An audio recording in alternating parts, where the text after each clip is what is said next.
Hey folks, welcome back to the Radical Moderate. Last time what we did is we explored the concept of information, its history and meaning. Today we're going to dive into 3 misuses of information.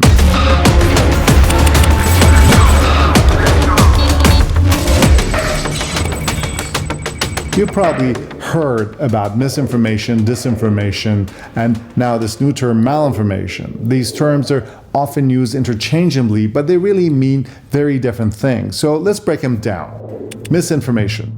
This is really just a false or inaccurate piece of information that is shared without any harmful intent. Like sharing, for example, some outdated or incorrect facts on social media. It's a mistake that anyone can make, often because of not verifying the information adequately or not vetting it. Now, we've all been there, and I think, we're not going to be judgmental on those who share this because it's really just an error. The intentions are good. Let's face it, the consequences can still be as disastrous.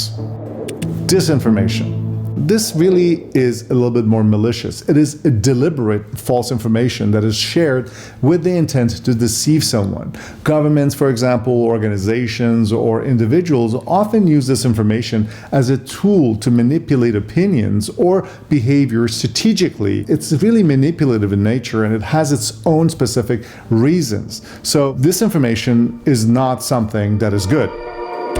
Malinformation. It's really a lot more complex. Now, coined by an Iranian blogger, Hossein Darakhshan, in his essay, which was titled Information Disorder, malinformation refers to true information, actually, but it is shared to cause harm. So much like disinformation, the intent is bad in this one. A classic example of this would be releasing some damaging emails of someone to damage their reputation. The emails and the information is true, but the result is damaging. Now, malinformation isn't always as obvious as blackmail. Sometimes it's kind of truth presented selectively, or truth that is exaggerated to manipulate someone's emotion.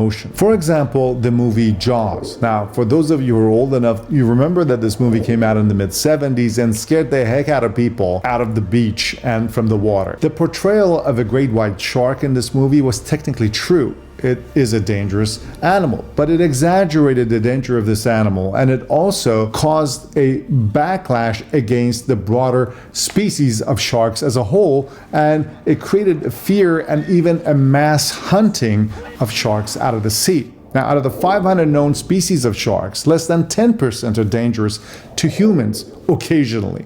But selective portrayal of this one dangerous species of great whites painted a broad brush in people's minds. This selective framing of information plays on our brain's tendency to generalize, which is really a survival mechanism that has shaped stereotypes and tribalism throughout our history and our evolutionary psychology. Now, it's also why we have expressions like, one bad apple spoils the bunch. In the modern age, misinformation, disinformation, and malinformation have become powerful tools. Social media algorithms amplify engaging emotional content, often misinformation or disinformation, simply because these types of information grabs attention. Malinformation, meanwhile, is wielded as a precise weapon to influence opinions and control narratives. And a handful of bad actors change opinions about a whole population or even a religion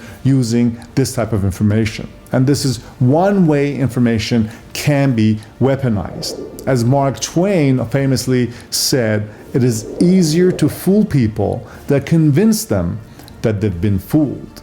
In a world where conspiracy sells and mainstream narratives are dismissed, this rings truer than ever. So what can we do? First, we probably need awareness. Okay, understanding these terms will help us spot manipulation. Second, we need critical thinking. That's no surprise. Question the sources, check the context, and evaluate the intent behind the information that you receive. At some point, though, trust is necessary to move forward, because paralysis by analysis and by distrust can also be harmful. We just have to make a decision at some time in life and move forward, because remember, decisions that you don't make are made for you. In the next video, what we'll do is we'll explore foundational concepts such as facts, truth, and narratives. These are essential tools for navigation on today's chaotic information landscape. I'll see you in the next video.